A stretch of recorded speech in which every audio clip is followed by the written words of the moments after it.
ও তো ইনভিজিবল। হাদিসে আছে শয়তান বাম হাতে খায় ও পান করে।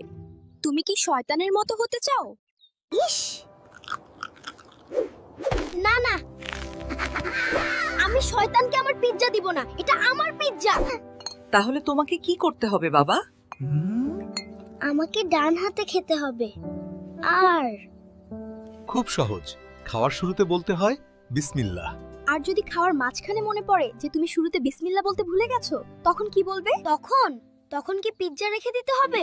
না বোকা ছেলে, তখন বলতে হবে বিসমিল্লাহি আউয়ালাহু ওয়া আখির। বিসমিল্লাহ।